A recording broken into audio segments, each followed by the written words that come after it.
ನಮಸ್ಕಾರ ವೀಕ್ಷಕರೇ, ಇಂದಿನ ಈ ವಿಡಿಯೋದಲ್ಲಿ ಡಯಾಬಿಟಿಸ್ ಇರುವವರು ಖಂಡಿತವಾಗಿ ತಿಳಿದುಕೊಳ್ಳಬೇಕಾದ ಒಂದು ಅತ್ಯಂತ ಸರಳ ಆದರೆ ತುಂಬಾ ಪರಿಣಾಮಕಾರಿ ಮನೆಮದ್ದಿನ ಬಗ್ಗೆ ಮಾತನಾಡೋಣ. ಮಜ್ಜಿಗೆಗೆ ಈ 4 ಪದಾರ್ಥಗಳಲ್ಲಿ ಯಾವುದಾದರೂ ಒಂದನ್ನು ಬೆರೆಸಿ ಊಟದ ನಂತರ ಕುಡಿಯುವುದರಿಂದ ಊಟದ ನಂತರ ಇರುವ ಏಕಾಏಕಿ ಶುಗರ್ ಲೆವೆಲನ್ನು ನಿಯಂತ್ರಿಸಲು ಸಹಾಯ ಮಾಡುತ್ತದೆ. ಇದು ಔಷಧಿಯಲ್ಲ, ಆದರೆ ನಿಮ್ಮ ಡಯೆಟ್ನಲ್ಲಿ ಸೇರಿಸಿದರೆ ಶುಗರ್ ಕಂಟ್ರೋಲ್ಗೆ ತುಂಬಾ ಸಹಾಯ ಮಾಡುತ್ತದೆ. ಸ್ನೇಹಿತರೆ, ವಿಶೇಷವಾಗಿ ಮಜ್ಜಿಗೆ ನಮ್ಮ ಹೊಟ್ಟೆಯ ಜೀರ್ಣಕ್ರಿಯೆಯನ್ನು ಸುಧಾರಿಸುತ್ತದೆ, ಅಜೀರ್ಣ, ಗ್ಯಾಸ್ಟ್ರಿಕ್ ಸಮಸ್ಯೆಗಳನ್ನು ಕಡಿಮೆ ಮಾಡುತ್ತದೆ ಮತ್ತು ಊಟದ ನಂತರ ದೇಹದಲ್ಲಿ ಭಾರವಾಗುವ ಭಾವನೆ ಬರದಂತೆ ಮಾಡುತ್ತದೆ. ಇದರಲ್ಲಿರುವ ಪ್ರೋಬಯೋಟಿಕ್ಸ್ ನಮ್ಮ ಆಂತರ್ಯ ಕೋಶಗಳ ಆರೋಗ್ಯವನ್ನು ಉತ್ತಮಗೊಳಿಸಿ ನಾವು ತಿನ್ನುವ ಆಹಾರ ಸರಿಯಾಗಿ ಜೀರ್ಣವಾಗಿ ದೇಹಕ್ಕೆ ನಿಧಾನವಾಗಿ ಶಕ್ತಿ ನೀಡುವಂತೆ ಮಾಡುತ್ತದೆ. ಇದರ ಪರಿಣಾಮವಾಗಿ ರಕ್ತದಲ್ಲಿನ ಶುಗರ್ ಏರಿಕೆ ತಕ್ಷಣ ಏರದೆ ನಿಧಾನವಾಗಿ ಆಗುತ್ತದೆ. ಆದರೆ ಸ್ನೇಹಿತರೆ, ಈ ಮನೆಮದ್ದಿನ ಜೊತೆಗೆ ಇನ್ನೂ ಕೆಲವು ಸಣ್ಣ ಅಭ್ಯಾಸಗಳನ್ನು ಮಾಡಿದರೆ ಪರಿಣಾಮ ಇನ್ನಷ್ಟು ಚೆನ್ನಾಗಿರುತ್ತದೆ. ಊಟದ ನಂತರ 10 ರಿಂದ 15 ನಿಮಿಷ ನಿಧಾನವಾಗಿ ನಡೆದಾಡಿ, ದಿನಪೂರ್ತಿ ಹೆಚ್ಚು ನೀರು ಕುಡಿಯಿರಿ, ಹೆಚ್ಚು ಸಿಹಿ ಮತ್ತು ಮೈದಾ ಪದಾರ್ಥಗಳನ್ನು ಕಡಿಮೆ ಮಾಡಿ ಮತ್ತು ಸಮಯಕ್ಕೆ ಸರಿಯಾಗಿ ಊಟ ಮಾಡುವ ಅಭ್ಯಾಸ ಮಾಡಿಕೊಳ್ಳಿ. ಈ ಸಣ್ಣ ಸಣ್ಣ ಬದಲಾವಣೆಗಳನ್ನು ನೀವು 15 ರಿಂದ 20 ದಿನ ನಿಯಮಿತವಾಗಿ ಮಾಡಿದರೆ ನಿಮ್ಮ ಶುಗರ್ ಲೆವೆಲ್ನಲ್ಲಿ ನಿಧಾನವಾಗಿ ಒಳ್ಳೆಯ ಬದಲಾವಣೆ ಕಾಣಲು ಪ್ರಾರಂಭವಾಗುತ್ತದೆ. ಆರೋಗ್ಯವನ್ನು ಕಾಪಾಡಿಕೊಳ್ಳುವುದು ದೊಡ್ಡ ಕೆಲಸವಲ್ಲ. ಪ್ರತಿದಿನ ಮಾಡುವ ಈ ಸಣ್ಣ ಸಣ್ಣ ಒಳ್ಳೆಯ ಅಭ್ಯಾಸಗಳೇ ನಮ್ಮನ್ನು ಆರೋಗ್ಯವಾಗಿರಿಸುತ್ತದೆ. ಬಹಳ ಜನರಿಗೆ ಒಂದು ಪ್ರಶ್ನೆ ಇರುತ್ತದೆ, ಬೆಳಗ್ಗೆ ಶುಗರ್ ಸರಿಯಾಗಿರುತ್ತದೆ, ಆದರೆ ಊಟದ ನಂತರ ಶುಗರ್ ತುಂಬ ಹೆಚ್ಚಾಗುತ್ತದೆ, ಯಾಕೆ? ಕಾರಣ ಏನೆಂದರೆ ನಾವು ತಿನ್ನುವ ಅನ್ನ, ಚಪಾತಿ, ಸಿಹಿ ಪದಾರ್ಥಗಳು ಗ್ಲೂಕೋಸ್ ಆಗಿ ರಕ್ತದಲ್ಲಿ ಸೇರುತ್ತದೆ. ಈ ಸಮಯದಲ್ಲಿ ಶುಗರ್ ಸ್ಪೈಕ್ ಆಗುತ್ತದೆ. ಈ ಸ್ಪೈಕನ್ನು ಕಡಿಮೆ ಮಾಡುವುದು ತುಂಬ ಮುಖ್ಯ. ಇಲ್ಲದಿದ್ದರೆ ಹೃದಯ, ಕಿಡ್ನಿ, ಕಣ್ಣುಗಳಿಗೆ ಹಾನಿಯಾಗಬಹುದು. ವಿಶೇಷವಾಗಿ ಊಟದ ನಂತರ ಶುಗರ್ ಪದೇ ಪದೇ ಹೆಚ್ಚಾಗುತ್ತಿದ್ದರೆ ಅದನ್ನು ಪೋಸ್ಟ್ ಪಾಂಡ್ರಿಯಲ್ ಶುಗರ್ ಎಂದು ಕರೆಯುತ್ತಾರೆ.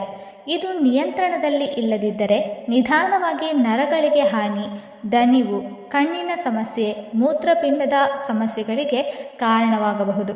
ಆದ್ದರಿಂದ ಊಟದ ಪ್ರಮಾಣವನ್ನು ನಿಯಂತ್ರಣದಲ್ಲಿ ಇಡುವುದು, ಅನ್ನವನ್ನು ಸ್ವಲ್ಪ ಕಡಿಮೆ ಮಾಡಿ ತರಕಾರಿ ಮತ್ತು ಪ್ರೋಟೀನ್ ಹೆಚ್ಚು ತಿನ್ನುವುದು, ಊಟದ ನಂತರ ಸ್ವಲ್ಪ ನಡೆದಾಡುವುದು ಮತ್ತು ಮಜ್ಜಿಗೆಯಂತಹ ಜೀರ್ಣಕ್ರಿಯೆ ಸುಧಾರಿಸುವ ಪಾನೀಯಗಳನ್ನು ಸೇವಿಸುವುದು ತುಂಬ ಉಪಯುಕ್ತ.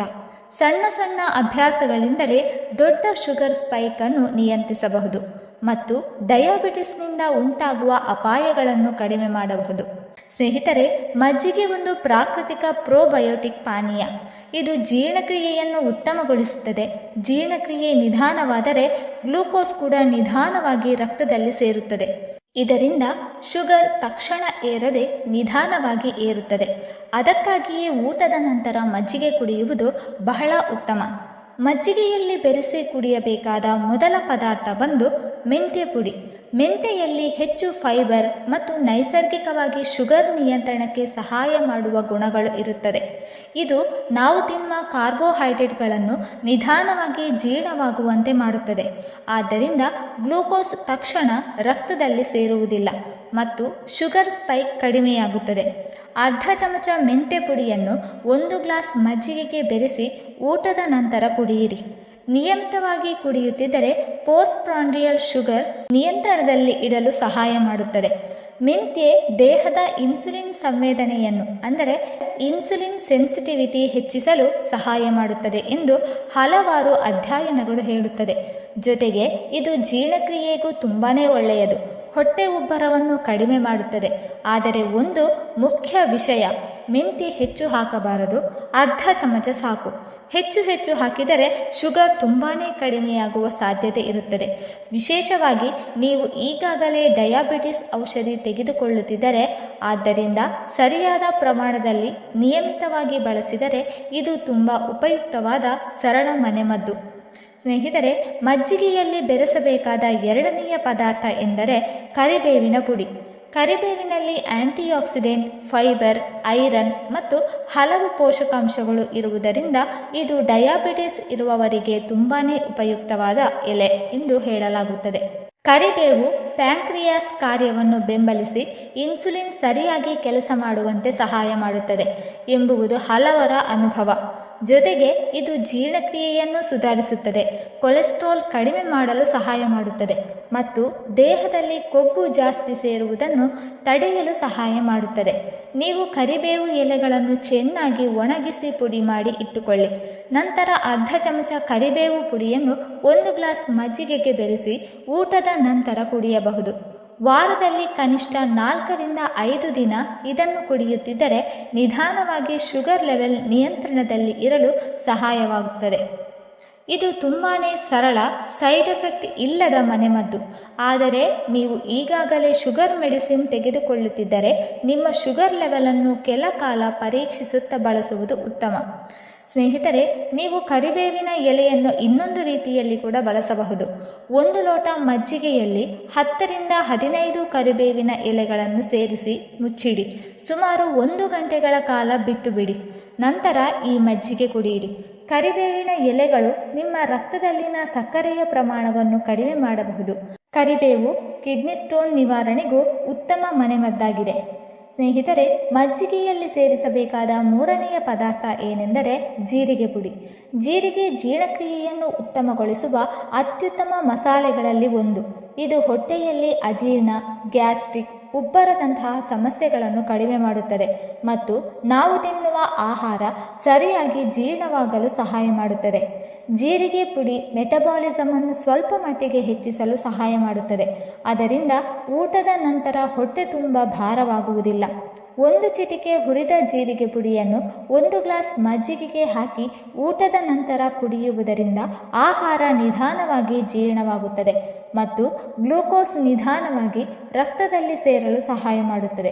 ಇದರಿಂದ ಶುಗರ್ ಹಠಾತ್ ಏರಿಕೆ ಆಗುವುದನ್ನು ಕಡಿಮೆ ಮಾಡಲು ಸಹಾಯವಾಗುತ್ತದೆ. ಜೀರಿಗೆ ನೀರನ್ನು ಕುಡಿಯುವುದು ಅಥವಾ ಮಜ್ಜಿಗೆ ಹಾಕಿ ಕುಡಿಯುವುದರಿಂದ ಜೀರ್ಣಕ್ರಿಯೆ ಇನ್ನೂ ಉತ್ತಮವಾಗುತ್ತದೆ. ಇದು ಪ್ರತಿದಿನ ಬಳಸಬಹುದಾದ ಸರಳ ಮತ್ತು ಸುರಕ್ಷಿತ ವಿಧಾನವಾಗಿದೆ. ಮಜ್ಜಿಗೆಯಲ್ಲಿ ಬೆರೆಸಬೇಕಾದ 4ನೆಯ ಪದಾರ್ಥ ದಾಲ್ಚಿನ್ನಿ ಪುಡಿ. ದಾಲ್ಚಿನ್ನಿ ಡಯಾಬಿಟಿಸ್ ನಿಯಂತ್ರಣಕ್ಕೆ ಸಹಾಯ ಮಾಡುವ ಮಸಾಲೆಗಳಲ್ಲಿ ಒಂದು ಎಂದು ಹಲವಾರು ಅಧ್ಯಯನಗಳು ಸೂಚಿಸುತ್ತದೆ. ಇದು ಇನ್ಸುಲಿನ್ ಸೆನ್ಸಿಟಿವಿಟಿಯನ್ನು ಹೆಚ್ಚಿಸಲು ಸಹಾಯ ಮಾಡುತ್ತದೆ. ಅಂದರೆ ದೇಹದಲ್ಲಿರುವ ಇನ್ಸುಲಿನ್ ಸರಿಯಾಗಿ ಕೆಲಸ ಮಾಡಲು ನೆರವಾಗುತ್ತದೆ. ಇದರ ಪರಿಣಾಮವಾಗಿ ರಕ್ತದಲ್ಲಿನ ಗ್ಲೂಕೋಸ್ ಮಟ್ಟ ನಿಧಾನವಾಗಿ ಕಡಿಮೆಯಾಗಲು ಸಹಾಯವಾಗಬಹುದು. 1 ಚಿಟಿಕೆ ದಾಲ್ಚಿನ್ನಿ ಪುಡಿಯನ್ನು 1 ಗ್ಲಾಸ್ ಮಜ್ಜಿಗೆಗೆ ಬೆರೆಸಿ ಊಟದ ನಂತರ ಕುಡಿಯುವುದರಿಂದ ಪೋಸ್ಟ್ ಪಾಂಡ್ರಿಯಲ್ ಶುಗರ್ ನಿಯಂತ್ರಣಕ್ಕೆ ಸಹಾಯವಾಗುತ್ತದೆ. ಜೊತೆಗೆ ದಾಲ್ಚಿನ್ನಿ ಜೀರ್ಣಕ್ರಿಯೆಯನ್ನು ಸುಧಾರಿಸುತ್ತದೆ, ದೇಹದಲ್ಲಿ ಇನ್ಫ್ಲಮೇಷನ್ ಕಡಿಮೆ ಮಾಡಲು ಸಹಾಯ ಮಾಡುತ್ತದೆ ಮತ್ತು ಸಿಹಿ ತಿನ್ನುವ ಆಸೆಯನ್ನು ಸ್ವಲ್ಪ ಮಟ್ಟಿಗೆ ಕಡಿಮೆ ಮಾಡುತ್ತದೆ. ಆದರೆ ದಾಲ್ಚಿನ್ನಿಯನ್ನು ಹೆಚ್ಚು ಪ್ರಮಾಣದಲ್ಲಿ ಬಳಸಬಾರದು. 1 ಚಿಟಿಕೆ ಸಾಕು. ವಾರದಲ್ಲಿ 4 ರಿಂದ 5 ದಿನ ಬಳಸಿದರೆ ಸಾಕು. ಪ್ರತಿದಿನ ಹೆಚ್ಚು ಬಳಸುವುದು ಬೇಡ. ಸರಿಯಾದ ಪ್ರಮಾಣದಲ್ಲಿ ಬಳಸಿದರೆ ಇದು ಮಜ್ಜಿಗೆಯ ಜೊತೆ ಸೇರಿ ಶುಗರ್ ನಿಯಂತ್ರಣಕ್ಕೆ ಸಹಾಯ ಮಾಡುವ ಒಳ್ಳೆಯ ನೈಸರ್ಗಿಕ ವಿಧಾನವಾಗಿದೆ. ಸ್ನೇಹಿತರೆ, 1 ಗ್ಲಾಸ್ ಮಜ್ಜಿಗೆಗೆ ಈ 4ರಲ್ಲಿ ಯಾವುದಾದರೂ ಒಂದು ಪದಾರ್ಥ ಹಾಕಿ ಕುಡಿಯಿರಿ. ಎಲ್ಲವನ್ನು ಒಟ್ಟಿಗೆ ಹಾಕಬೇಡಿ, ಏಕೆಂದರೆ ಒಂದೇ ಸಮಯದಲ್ಲಿ ಹೆಚ್ಚು ಪದಾರ್ಥಗಳನ್ನು ಹಾಕಿದರೆ ಜೀರ್ಣಕ್ರಿಯೆಯಲ್ಲಿ ತೊಂದರೆಯಾಗಬಹುದು ಮತ್ತು ಕೆಲವರಿಗೆ ಅಸಹನೀಯವಾಗಬಹುದು. ಆದ್ದರಿಂದ ಪ್ರತಿದಿನ 1 ಪದಾರ್ಥ ಮಾತ್ರ ಆಯ್ಕೆ ಮಾಡಿ ಬಳಸುವುದು ಉತ್ತಮ. ಊಟವಾದ 10 ರಿಂದ 15 ನಿಮಿಷಗಳ ನಂತರ ಮಜ್ಜಿಗೆ ಕುಡಿಯಿರಿ. ಇದರಿಂದ ನೀವು ತಿಂದ ಆಹಾರ ನಿಧಾನವಾಗಿ ಜೀರ್ಣವಾಗಲು ಸಹಾಯವಾಗುತ್ತದೆ ಮತ್ತು ರಕ್ತದಲ್ಲಿನ ಶುಗರ್ ಹಠಾತ್ ಏರಿಕೆಯಾಗುವುದನ್ನು ಕಡಿಮೆ ಮಾಡುತ್ತದೆ. ಪ್ರತಿದಿನ 1 ಬಾರಿ ಕುಡಿಯುವುದು ಸಾಕು, ಹೆಚ್ಚು ಬಾರಿ ಕುಡಿಯುವ ಅಗತ್ಯವಿಲ್ಲ. ಇದರ ಜೊತೆಗೆ ನಿಮ್ಮ ಶುಗರ್ ಲೆವೆಲನ್ನು ವಾರಕ್ಕೆ 1 ಅಥವಾ 2 ಬಾರಿ ಪರೀಕ್ಷಿಸುತ್ತಾ ಇರಿ. ಹೀಗೆ ಮಾಡಿದರೆ ಈ ವಿಧಾನ ನಿಮ್ಮ ದೇಹಕ್ಕೆ ಸೂಟ್ ಆಗುತ್ತಿದೆಯೇ ಇಲ್ಲವೇ ಎಂದು ನಿಮಗೆ ಗೊತ್ತಾಗುತ್ತದೆ. ನಿಯಮಿತವಾಗಿ 15 ರಿಂದ 20 ದಿನ ಮಾಡಿದರೆ ನಿಧಾನವಾಗಿ ಉತ್ತಮ ಫಲಿತಾಂಶ ನೀವು ಕಾಣಬಹುದು. ಸ್ನೇಹಿತರೆ, ಇದನ್ನು ನೀವು ಕನಿಷ್ಠ 15 ರಿಂದ 30 ದಿನಗಳ ಕಾಲ ನಿಯಮಿತವಾಗಿ ಮಾಡಿ. 1 ದಿನ ಮಾಡಿ 1 ದಿನ ಬಿಡುವುದು, ಹೀಗೆ ಮಾಡಿದರೆ ಸರಿಯಾದ ಫಲಿತಾಂಶ ಕಾಣುವುದಿಲ್ಲ. ದೇಹದಲ್ಲಿ ಯಾವುದೇ ನೈಸರ್ಗಿಕ ವಿಧಾನ ಕೆಲಸ ಮಾಡಲು ಸ್ವಲ್ಪ ಸಮಯ ಬೇಕಾಗುತ್ತದೆ. ಆದ್ದರಿಂದ ತಾಳ್ಮೆಯಿಂದ ನಿಯಮಿತವಾಗಿ ಮಾಡುವುದು ತುಂಬಾ ಮುಖ್ಯ. ಇದರ ಜೊತೆಗೆ ಪ್ರತಿದಿನ 15ರಿಂದ 20 ನಿಮಿಷ ನಡೆಯುವ ಅಭ್ಯಾಸ ಮಾಡಿಕೊಳ್ಳಿ. ವಿಶೇಷವಾಗಿ ಊಟದ ನಂತರ ನಿಧಾನವಾಗಿ ನಡೆಯುವುದು ತುಂಬ ಉಪಯುಕ್ತ. ಹೆಚ್ಚು ಸಿಹಿ ಪದಾರ್ಥಗಳು, ತಂಪು ಪಾನೀಯಗಳು, ಮೈದಾ ಪದಾರ್ಥಗಳು ಇವುಗಳನ್ನು ಸಾಧ್ಯವಾದಷ್ಟು ಕಡಿಮೆ ಮಾಡಿ. ರಾತ್ರಿ ಸಮಯದಲ್ಲಿ ಹೆಚ್ಚು ಅನ್ನ ತಿನ್ನುವ ಅಭ್ಯಾಸ ಇದ್ದರೆ ಅದನ್ನು ಕಡಿಮೆ ಮಾಡಿ. ಅದರ ಬದಲು ತರಕಾರಿ, ಸ್ವಲ್ಪ ಪ್ರೋಟೀನ್ ಇರುವ ಆಹಾರ ತಿನ್ನುವುದು ಉತ್ತಮ. ಈ ಸಣ್ಣ ಸಣ್ಣ ಅಭ್ಯಾಸಗಳನ್ನು ನೀವು ಒಂದೇ ಸಮಯದಲ್ಲಿ ಪ್ರಾರಂಭಿಸಿದರೆ 15ರಿಂದ 30 ದಿನಗಳಲ್ಲಿ ನಿಮ್ಮ ಶುಗರ್ ಲೆವೆಲ್ನಲ್ಲಿ ನಿಧಾನವಾಗಿ ಬದಲಾವಣೆ ಕಾಣಬಹುದು. ದೇಹ ಹಗುರವಾಗುತ್ತದೆ, ದಣಿವು ಕಡಿಮೆಯಾಗುತ್ತದೆ, ಹೆಚ್ಚು ನಿದ್ರೆ ಕೂಡ ಬರುವುದಿಲ್ಲ ಮತ್ತು ಮುಖ್ಯವಾಗಿ ಶುಗರ್ ನಿಯಂತ್ರಣದಲ್ಲಿ ಇಡುವುದು ಸುಲಭವಾಗುತ್ತದೆ. ಆದರೆ ಒಂದು ಮುಖ್ಯ ವಿಷಯ, ನೀವು ಈಗಾಗಲೇ ಡಾಕ್ಟರ್ ಕೊಟ್ಟಿರುವ ಔಷಧಿ ತೆಗೆದುಕೊಳ್ಳುತ್ತಿದ್ದರೆ ಅದನ್ನು ನಿಲ್ಲಿಸಬೇಡಿ. ಈ ಮನೆಮದ್ದುಗಳನ್ನು ಔಷಧಿಗೆ ಬದಲಾಗಿ ಅಲ್ಲ, ಸಹಾಯಕ ವಿಧಾನವಾಗಿ ಬಳಸಿದರೆ ಉತ್ತಮ ಫಲಿತಾಂಶ ಸಿಗುತ್ತದೆ. ಆರೋಗ್ಯ ಕಾಪಾಡಿಕೊಳ್ಳುವುದು ನಮ್ಮ ಕೈಯಲ್ಲಿದೆ. ಪ್ರತಿದಿನ ಮಾಡುವ ಸರಳ ಅಭ್ಯಾಸಗಳಿಂದ ದೊಡ್ಡ ರೋಗಗಳನ್ನು ನಿಯಂತ್ರಣದಲ್ಲಿ ಇಡಬಹುದು. ಸ್ನೇಹಿತರೆ, ಒಂದು ಮುಖ್ಯ ವಿಷಯ, ನೀವು ಈಗಾಗಲೇ ಡಯಾಬಿಟಿಸ್ ಮೆಡಿಸಿನ್ ಅಥವಾ ಇನ್ಸುಲಿನ್ ತೆಗೆದುಕೊಳ್ಳುತ್ತಿದ್ದರೆ ಈ ಮನೆಮದ್ದನ್ನು ಪ್ರಾರಂಭಿಸುವ ಮೊದಲು ಡಾಕ್ಟರ್ ಸಲಹೆ ತೆಗೆದುಕೊಳ್ಳಿ. ಯಾಕೆಂದರೆ ಈ ಮಜ್ಜಿಗೆ ಉಪಾಯ ಮತ್ತು ನೀವು ತೆಗೆದುಕೊಳ್ಳುವ ಔಷಧಿ ಒಟ್ಟಿಗೆ ಕೆಲಸ ಮಾಡಿದಾಗ ಶುಗರ್ ಹೆಚ್ಚು ಕಡಿಮೆಯಾಗುವ ಸಾಧ್ಯತೆ ಇರುತ್ತದೆ. ಕೆಲವರಿಗೆ ತಲೆ ಸುತ್ತುವುದು, ಬೆವರು, ಕೈ ಕಂಪಿಸುವುದು, ಅತಿಯಾದ ಹಸಿವು ಇವು ಲೋ ಶುಗರ್ ಲಕ್ಷಣಗಳಾಗಿರಬಹುದು. ಆದ್ದರಿಂದ ಜಾಗೃತೆ ಅಗತ್ಯ. ಮನೆಮದ್ದು ಸಹಾಯ ಮಾಡುತ್ತದೆ, ಆದರೆ ಡಾಕ್ಟರ್ ಕೊಟ್ಟಿರುವ ಔಷಧಿಯನ್ನು ಸ್ವಯಂ ಇಚ್ಛೆಯಿಂದ ನಿಲ್ಲಿಸುವುದು ತುಂಬ ಅಪಾಯಕಾರಿ. ಈಗಲೂ ಡಾಕ್ಟರ್ ಸಲಹೆಯೊಂದಿಗೆ ಮಾತ್ರ ಡೋಸ್ ಕಡಿಮೆ ಅಥವಾ ಬದಲಾವಣೆ ಮಾಡಬೇಕು. ವೀಕ್ಷಕರೇ, ಈ ಮಾಹಿತಿ ನಿಮಗೆ ಇಷ್ಟವಾಗಿದ್ದರೆ ದಯವಿಟ್ಟು ಲೈಕ್ ಮಾಡಿ, ಶೇರ್ ಮಾಡಿ ಮತ್ತು ಕಮೆಂಟ್ ಮಾಡಿ. ಹಾಗೆ ಮುಂದಿನ ವಿಡಿಯೋಸ್ಗಳಿಗಾಗಿ ನಮ್ಮ ಚಾನಲನ್ನು ಸಬ್ಸ್ಕ್ರೈಬ್ ಮಾಡಿಕೊಳ್ಳಿ. ಧನ್ಯವಾದಗಳು.